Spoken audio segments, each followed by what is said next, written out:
The Atlanta Braves bullpen absolutely implodes in a 12-9 loss to the New York Yankees.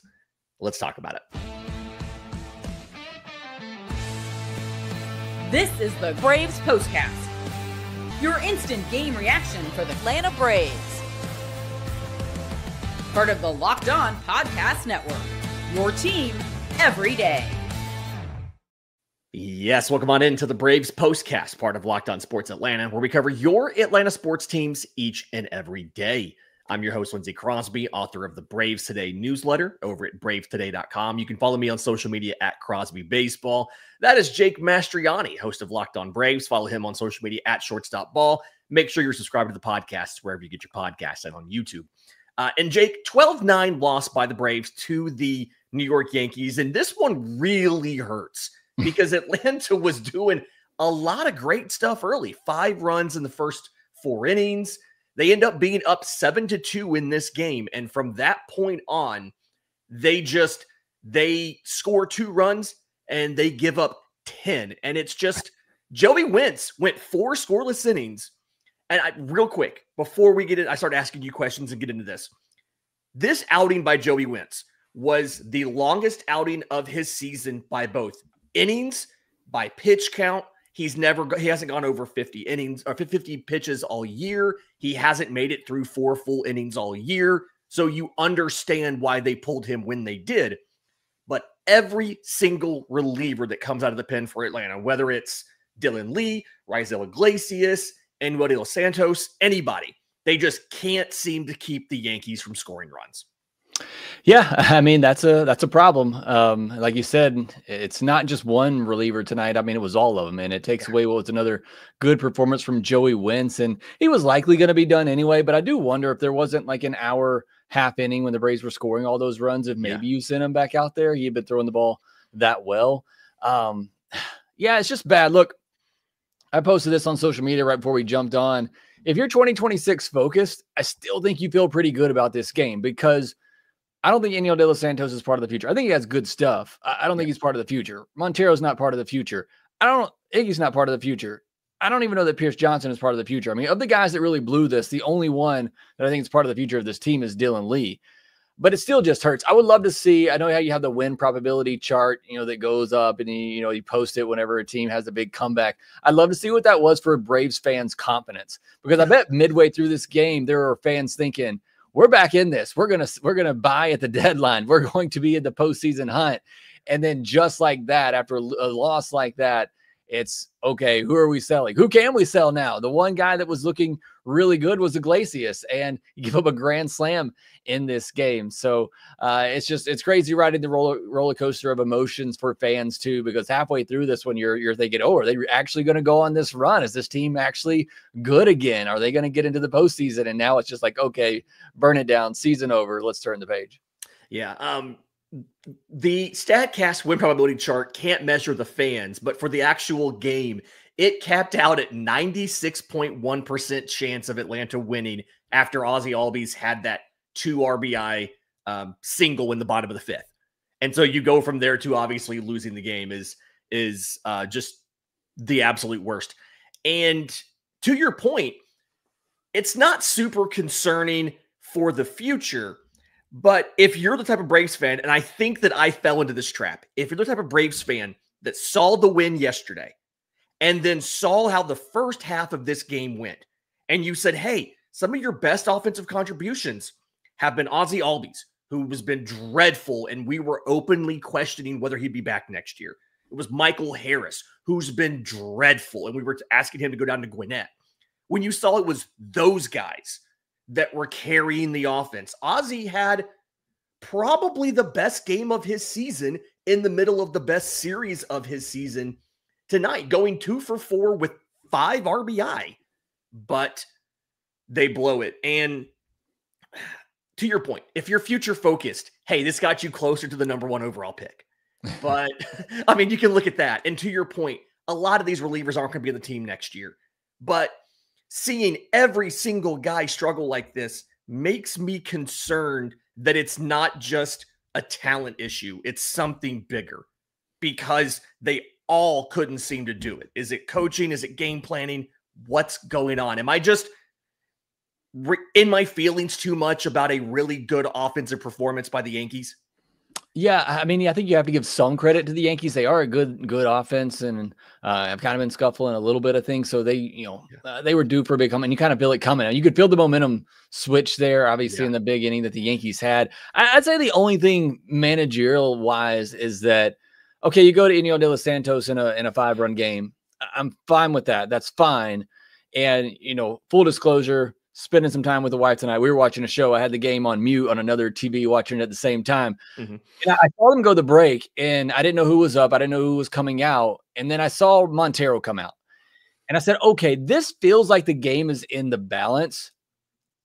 I'm going to go to one of my best relievers right here with the top of the order coming up. And when I saw Montero come out, I said, I don't feel great about that. And look, to be fair, none of the relievers were good tonight. So maybe it didn't matter. But I just felt like the game's in the balance right here. I know it's only the 6th inning, and you still got to find 3 more innings to get through. But the game feels like it's in the balance, and you're going through the top of the order.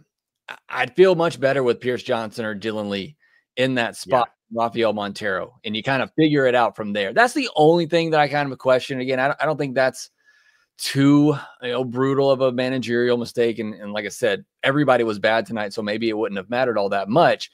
But that was the only thing there where I was like, ooh, as soon as I saw Montero come in, I said, I don't know if this is a choice that I would have made here.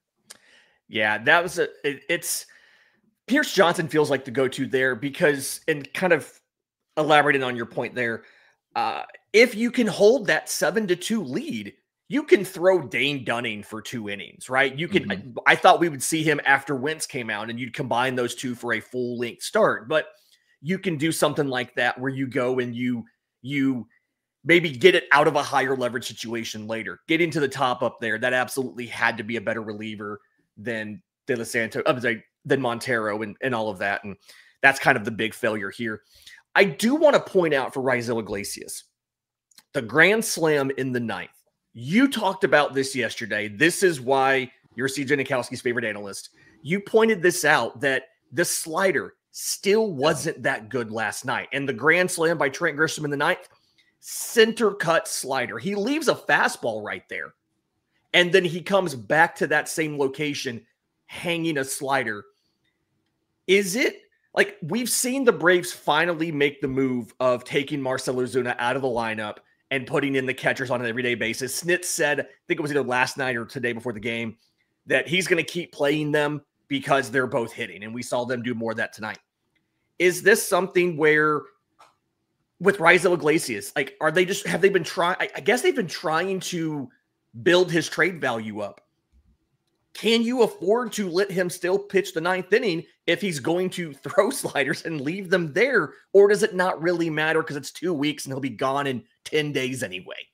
Yeah, and who do you go to? I mean, Dylan Lee's the only other one. He gave up a home run tonight too, and I feel like he hasn't been quite as locked down here lately. So, as we talked about earlier in the season, we were discussing replacing Iglesias. Who do you really go to? And some of your best relievers are in AAA right now, in Dylan Dodd and Daysville Hernandez, that I would have liked to see in this game. So, they're playing that kind of option roulette thing here, and got some of your best relievers down at AAA at the moment. So again, I just don't know who else you use. I almost wonder if Sean Murphy was overthinking it tonight, because Friday he threw the slider one time. And tonight it was his most used pitch. And you almost wonder, okay, they're seeing the same guy back-to-back nights. Do we need to try to do something a little bit different? And you almost wonder if they just overthought it too much, because the slider has been what's killed him this year, especially on the home runs. One of the worst pitches in baseball. And here you're spamming it to where it's his best pitch and you're throwing it over and over, and it cost you the game because you leave one middle. I just don't understand it. The double he gives up to Goldschmidt, it's a changeup right down the middle, a right on right changeup. And then the home run he gives up, it's a right on left slider that's hung. You want the opposite of that. Usually you want the changeup to the lefty, and you want the slider to the running away from the righty. The other at bat in this that really frustrated me was the Giancarlo Stanton at bat. You walk Judge, absolutely. He should have been walking to first from the very moment he stepped out of the on deck circle. But then you walk Stanton, you get ahead of him, and you spam that slider, and none of them are close enough for Stanton to really even offer it, a guy that will chase. And then you load the bases one out. Luckily, you get the line drive out to Nacho there. You think they're going to get out of it, and then he leaves that slider middle. So it just wasn't a good night. But again, I just wondered maybe they were overthinking it a little bit. Using a guy on back-to-back nights, wanting to do a little bit something different, but you go back to the pitch that has been so bad for Iglesias this year, and it cost you. Yeah, I've written about this over on the newsletter. The concept of decay when you face a reliever multiple times on multiple nights, or just face a pitcher back-to-back times, period. And the more you use a pitch, the more less effective it is the second and third time they see you, unless you do other stuff to try to buy it back a little bit. And I do think, to your point, a little bit of a maybe trying to be a little too fancy by Sean Murphy. You appreciate the idea. I do think also if you can execute it, which obviously has been the issue all year for Raisel Iglesias, if you can execute the slider, leave it down versus center cut, it might not be as big of a problem. So yeah, it feels like a little bit of maybe of a bad decision to call the pitch, a worse location of where you left it. And that was the death blow for the Braves there, because were it not for the grand slam, if you get out of that inning somehow without allowing a run, Atlanta scored a run in the ninth. Like, they would have walked it off. So a little bit of a different situation, although it's probably approached differently by New York in that situation. All right, let's get to the offense. I do want to talk about Ozzie Albies, about Michael Harris, about what these guys did. We'll do that next, right here on the Braves Postcast. Summer sports are in full swing, and whether you're all about baseball under the lights, golf on the green, or high-stakes soccer action, FanDuel is the best way to make every game even more exciting. Because if you're already following the action, why not make it a little more thrilling? With FanDuel, you can get in on the game while your friends are getting sunburned on the beach. If you're amazed at how good the starter did, but you have a bad feeling about the bullpen, guess what? You can place live action during the game to see if you're right or not. Or you can just hedge so that either you're in a good mood because we win or because you make a little bit of money back. So if you're new to FanDuel, new customers can bet just $5 and get $150 in bonus bets if your first bet wins. Open the FanDuel app today or visit FanDuel.com to get started. Okay, so I guess the most frustrating thing about this is Atlanta's offense scores 9 runs and they lose. And Atlanta did just about everything you wanted to see, right? They get Michael Harris hits a home run. Ozzie hits his second 3-run homer of the series. Ozzie had 5 RBI with 2 outs. The Braves go 4 for 10 with runners in scoring position. You did so many good things. I think one of the big takeaways here so far is moving Ronald to the 3 spot in the order, followed by the 2 catchers, has absolutely been a positive change for the Braves offense. It feels like Ronald has so many more opportunities to get RBI, and the offense as a whole just seems to be able to do a little bit more with this new look lineup. Yeah, I mean, they're 2 of your best hitters. I've been saying it, and we both have been saying it for a while. Every night, one of your better hitters has just been stuck on the bench. And so you get one of those hitters in the lineup, it lengthens it a little bit, 1 through 5 in the order. You feel pretty good about now with Profar, Olsen, Acuna, Baldwin, and Murphy. And then you get Ozzie and Michael Harris going the way they were. Like I said, there's some real positives to take away from the night if you are 2026 focused. I mean, if you are still holding on for any hope for this season, this is a huge gut punch. But, for what we're looking for in the second half, and some of the storylines we talked about are, can Ozzie or Michael Harris figure it out? Can they get some good momentum going into the end of the season and hopefully into next year?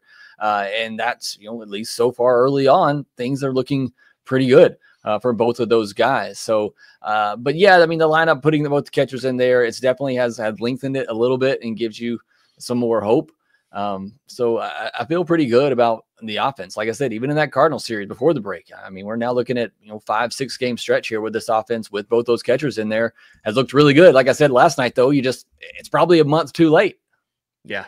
This is something you had to do, in early June to try to generate offense, not necessarily now. I do want to ask, somebody brought it up in the chat here. I apologize for not seeing who it was. I think it was maybe Wesley there.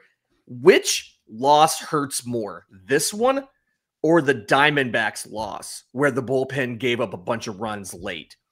Because my thought process is this one felt like you wasted a better offensive effort, but the stakes in the 2025 season right now are so much lower than they were when you collapse against the Diamondbacks. So I'm not sure which one is worse, but this one might be worse simply because you thought you had this one in the bag.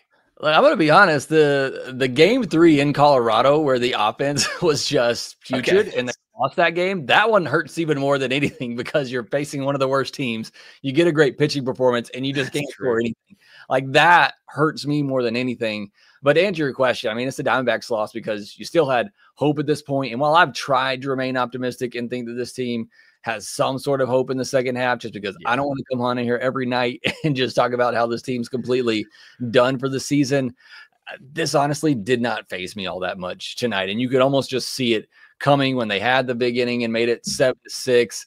Now I will say they fought back. So early when the Yankees scored 2 runs, Ozzie gets the 2-run hit. And I'm thinking, okay, well, this offense responds right back. And then they have the big inning and they make it 7-6. And then Matt Olson gets a big 2-out hit and gets an added run there. And I'm thinking to myself, okay, maybe this is a little bit different here. And this offense is actually going to, do enough. But just wasn't the case for the pitching. And then I think the brutal moment for me tonight, and I don't want to take anything from Michael Harris, who had a good evening, and the home run's impressive, but even more impressive, the walk that he had and the 1-2 curveball in the dirt. I saw the curveball coming. And I said, there's a swing over the top of it, strike 3. And he took it. And then he later, was able to earn the walk. So I don't want to discredit anything Michael Harris did tonight. It was a great night for him.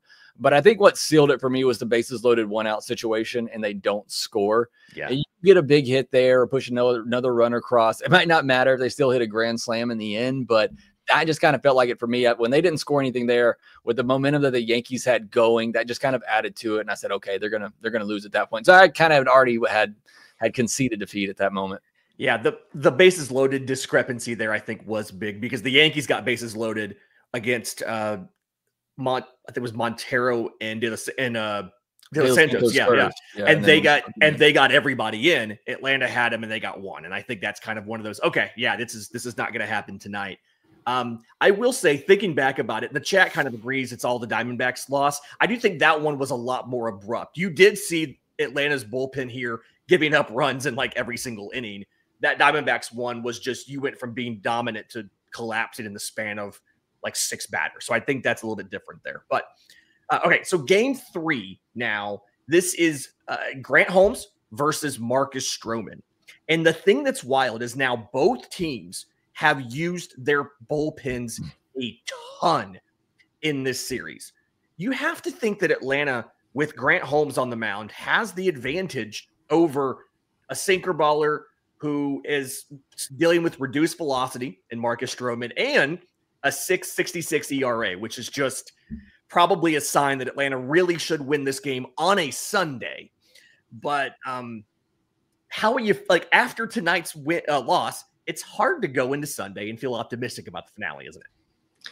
Yeah, it does. I mean, it's another game where I think you're really going to have to count on your offense. While I like Grant Holmes and he goes out there and he gives you a chance to win just about every night, one thing he does struggle with at times is walks, and the Yankees lead the league in walks. So, for a guy that you're hoping is going to give you at least 6 innings and kind of help out that bullpen, I feel like it's going to be hard to do for Grant Holmes against that Yankees lineup that doesn't chase a ton and takes his walks, and a guy in Grant Holmes that struggles with walks and every now and then home runs. So I think it's going to be another shootout like this too. And while I feel a little bit better about the Braves' chances in those games right now, I don't feel great about their bullpen at the moment after tonight. And I don't know who they're going to pitch tomorrow. They may have to make some moves. We may see a lot of Dane Dunning tomorrow. I'm just not really sure what to expect in this finale, but I have a good feeling there's probably going to be a lot of runs scored. Yeah, if Grant Holmes and Dane Dunning could combine for 9 innings, that would be really useful for the bullpen to save everybody, because everybody else down there is pitched. Even in a loss. Even in a loss, yeah. Like if you go 6-3 and you each give up 3 runs, you know what? Week 1, we might still win if it's 9 runs like tonight. But 2, we just need that pitching to take a break there. Again, 12-9 victory for the Yankees over the Atlanta Braves. Series is tied at 1. This series finale is at 1:35 on Sunday. Heads up, I will not be around for a postcast on Sunday. I have a family commitment. So if Grant Holmes throws a shutout, I'll text Jake and say, hey, buddy, go solo without me for a postcast. But outside of that, do us a favor. Make sure you're subscribed to both Locked On Braves and Locked On Sports Atlanta. Jake posted a bonus episode today all about that awesome catch from Ronald last night. Locked On Sports Atlanta is getting into the NFL season upcoming, all the stuff the Hawks doing in the NBA. So go subscribe to both of those. Turn on notifications so you know when we go live to talk about your favorite Atlanta sports teams. For Jake Mastroianni, I'm Lindsay Crosby. This has been the Braves Postcast.